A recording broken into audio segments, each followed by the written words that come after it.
മുൻ CPM MLA S Rajendran BJP Kerala പ്രഭാരി പ്രകാശ് ജാവദേക്കറുമായി കൂടിക്കാഴ്ച നടത്തി. ഡൽഹിയിലെത്തിയാണ് രാജേന്ദ്രൻ ജാവദേക്കറെ കണ്ടത്. ഞായറാഴ്ച നടന്ന ദേവികുളത്തെ LDF കൺവെൻഷനിൽ രാജേന്ദ്രൻ പങ്കെടുത്തിരുന്നു. തൗഫീഖ് അസ്ലം വിവരങ്ങൾ നൽകും ഡൽഹിയിൽ നിന്ന്. തൗഫീഖ്, ജാവദേക്കറുമായുള്ള കൂടിക്കാഴ്ചയുടെ കാര്യം ആവശ്യം എന്തായിരുന്നു? പാർട്ടി വിടുകയാണോ എസ് രാജേന്ദ്രൻ?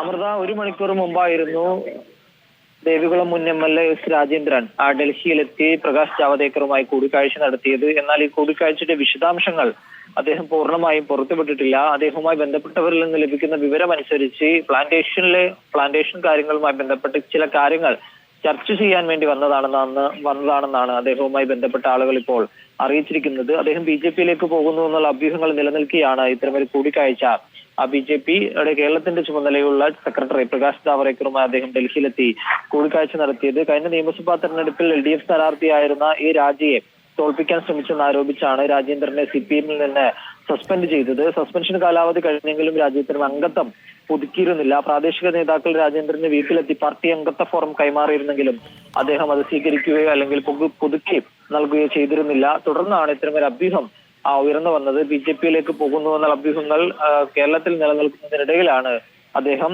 ഡൽഹിയിലെത്തിക്കൊണ്ട് ഇത്തരമൊരു ചർച്ച നടത്തിയിരിക്കുന്നത്. രാജേന്ദ്രനെ അനുനയിപ്പിക്കാനുള്ള നീക്കങ്ങൾ കേരളത്തിൽ നടന്നിരുന്നു. എന്നാൽ അതൊന്നും ഫലം കണ്ടില്ല എന്നുള്ള വിവരങ്ങളാണ് ഇപ്പോൾ പുറത്തു വരുന്നത്. BJP-യുടെ ചെന്നൈയിൽ നിന്നുള്ള ദേശീയ നേതാവും പ്രാദേശിക നേതാക്കളും രാജേന്ദ്രനെ കഴിഞ്ഞ മാസം ഇക്കാനഗറിലെ വീട്ടിൽ വന്ന് കണ്ട് ചർച്ച നടത്തിയിരുന്നതായിട്ടുള്ള വിവരങ്ങൾ കൂടി നേരത്തെ പുറത്തു വന്നിരുന്നു. ഇതിനുശേഷം സംസ്ഥാന നേതാക്കളും രാജേന്ദ്രനെ സമീപിച്ചിരുന്നുവെന്നാണ് ലഭിക്കുന്ന വിവരം.